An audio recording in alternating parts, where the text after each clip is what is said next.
తెలంగాణ రాష్ట్రం ఏర్పడ్డ తర్వాత తెలంగాణ ఆదాయ వనరైన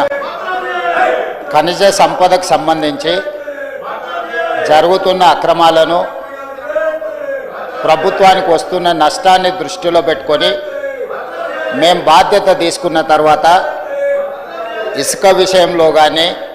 క్రషర్స్ విషయంలో కానీ గ్రనైట్ విషయంలో కానీ ఇతర ఖనిజ సంపదలో జరుగుతున్న అక్రమాలను నియంత్రించి ప్రభుత్వ ఆదాయాన్ని పెంచడానికి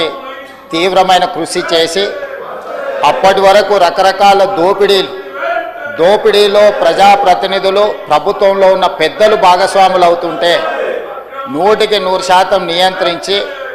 నియంత్రణ ద్వారా ప్రభుత్వ ఆదాయాన్ని పెంచి ఎవరున్నా తన మన పార్టీ ప్రభుత్వానికి సంబంధం లేకుండా ఈ ఖనిజ సంపద ద్వారా వచ్చే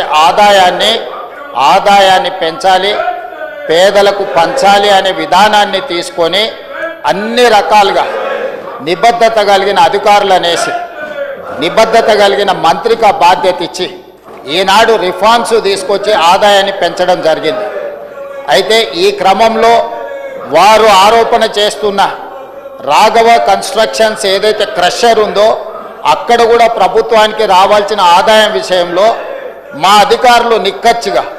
2025 సంవత్సరంలో రాఘవ కన్స్ట్రక్షన్స్ పరిశీలించి అక్కడ వాస్తవ పరిస్థితులను తీసుకొని సినరేజ్ ఛార్జెస్ కానీ ఇతర ప్రభుత్వానికి రావాల్సిన పన్నుల విషయంలో ఆ సంస్థకు నోటీస్ ఇచ్చి ఆ పన్నులను రాబట్టి చిత్తశుద్ధితోని ప్రభుత్వ ఆదాయాన్ని పెంచినాం.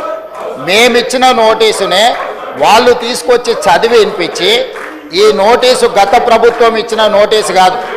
గత ప్రభుత్వం దీన్ని కనిపెట్టింది లేదు,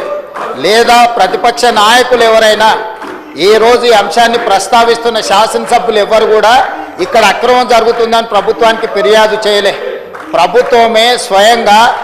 ఏ ప్రాంతాలలో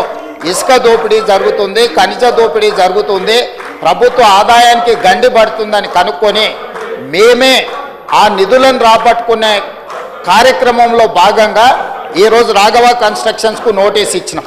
మా నోటీస్కు స్పందించి దాదాపుగా 3 కోట్ల రూపాయలు ప్రభుత్వానికి చెల్లించాల్సిన పన్నులు చెల్లించడమే కాకుండా వాళ్ళు తీసుకోవాల్సిన అనుమతుల గురించి కూడా మా అధికారులు చేసిన సూచనను వాళ్ళు అమలు చేయాలి.